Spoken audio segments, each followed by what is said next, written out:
This is going to be a short episode, I think. It's Tuesday evening. I just got done mowing lawns.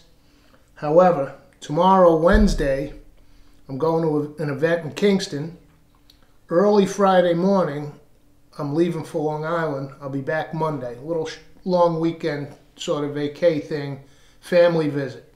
So I want to get footage in the can so I'm not pressed to edit and publish this show at the last second. So what I'm going to do is, something came across my feed. I don't remember if it was a TikTok thing or an Instagram reel. They all blend together these days. But something rolled across my feed, and I've seen this guy before. I don't even know if I follow him. It was one of these reaction things. And I'm sorry that I can't recall it, but it was literally a flash in the pan. It just came across, and I was like, ooh, that looks crazy. I need to try that. So normally I try to always give credit, post a link in my description box or whatever, but all I can remember is part of what they did. And he was reacting. It's this guy, you may have seen him. He's really funny. He's always super surprised at stuff. What in the? Somebody's making something. What in the? And then he tries it. Excellent.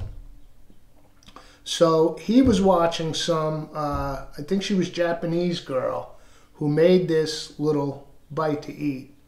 And I was like, I got to try that. It just sounded insane. Like, I remember back in the day, in the 90s, when we had the band, we had a couple of things. One, we learned from the Beatles that isn't that weird. George Harrison talked about it, which is the old cucumber and cheddar sandwich. One of my favorites to this day. Another one was, I don't know, the Al guy came up with this, I don't know where. RBCC, we used to call it. RBCC. You get a hard roll. I mean, first of all, what's not good with cream cheese, right?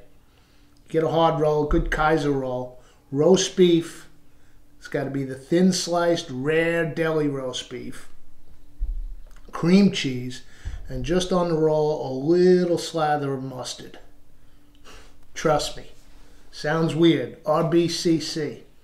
And speaking of cream cheese, this, I guess, was a real one. I never heard of it growing up in Brooklyn, but when I got up here in Kingston in the late 80s, I was working at a place, I guess it was 1990 I got the job. I was working at a place on Broadway, and right down Broadway, several storefronts down from where I work, we used to go out for lunch, was Dot's Diner. I think it was Dot's. Somebody from Kingston will correct me or whatever. But it was the classic little, even had that green color out front, the little 1950s luncheonette, straight out of like Norman Rockwell or Mayberry RFD. I mean, this was a luncheonette. The counter, the round stools on the steel posts, little boots. And I used to go in there for lunch a lot. It was, I think it was Dot, and she was the old lady, and her son was the guy who prepped most of the food. And they had a sandwich, cream cheese and olive on a hard roll. And it was those green olives with the pimento and cream cheese. And it was on several diner menus around here. So I don't know if it's a Hudson Valley thing or what. If you know about it, great sandwich. And I still do all of those to this day. RBCC, cuke and cheddar, cream cheese and olive. But this one just looked bizarre. Let's head into the kitchen. I'm going to try this thing. I have no clue what to expect. Let's go give it a go. Let's do it. Come on, let's do it. Okay, your eyes are not deceiving you. Watermelon and pickles. Let's give it a go. Now, when this guy did it, the Japanese girl who did it put, basically, you use the watermelon as your sandwich bread slices. Okay? So let's do this.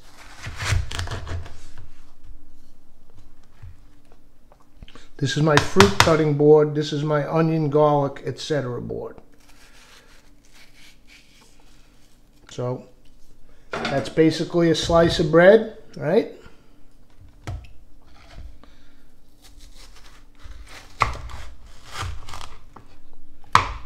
Slice of bread. Making a little sandwich here. I love watermelon anyway, so I was like, I gotta try it. And I've been eating a lot of watermelon lately. I used to grow the little sugar babies, but in zone 5 here, they just take up too much ground space for the yield that you're gonna get. It's not a long enough hot summer. You wanna be down in Georgia somewhere growing those, right? Okay, now, when this guy did it, and he had a girl with him. I've never seen him. Now all these people are collabing. I don't know if it was his girlfriend or what.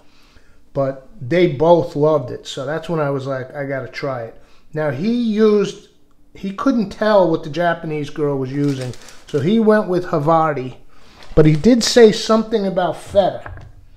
Now, to my recollection, I love Havarti cheese, but it's not like a super stinky cheese. So I'm going to use a little Grana. I could be messing the whole thing up. If I like this, I'll do it again. I'll get the Havarti. But let's try a little bit of thinly sliced Grana. To tell you the truth, I think the gist of this thing is more about the pickle watermelon relationship. And I happen to have a little feta, this New York cow feta that I love. It's kind of mild. So let's just put a little of that on.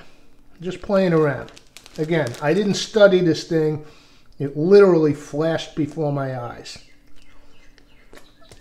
And then they did drizzle, both the original one, and he did this on his reaction, balsamic glaze. I don't have, that squeeze tube. So I just took my regular shelf, inexpensive balsamic, and I put it on the stove and just thickened it down. I just reduced it to get a little glaze. So there's my balsamic glaze. Here we go. No clue what to expect here. Dill pickles, watermelon, little cheese, and balsamic glaze. They were absolutely flipping out. Am I flipping out? Yeah, it's interesting. Nothing I'm going to write home about, jump up and down. It's not gross or anything like that. I mean, how can you ruin watermelon?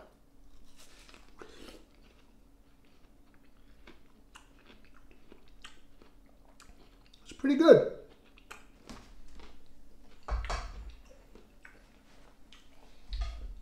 And I would say, unless the Havarti cheese does something super magical, maybe I'll try it again.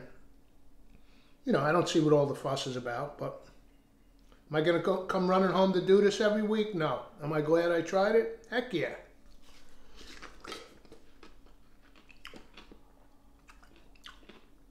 And I got a jar of dill slices in the house. Always good to have in the fridge.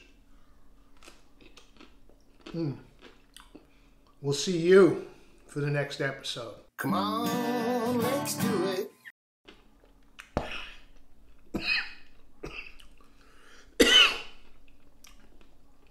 Pickles.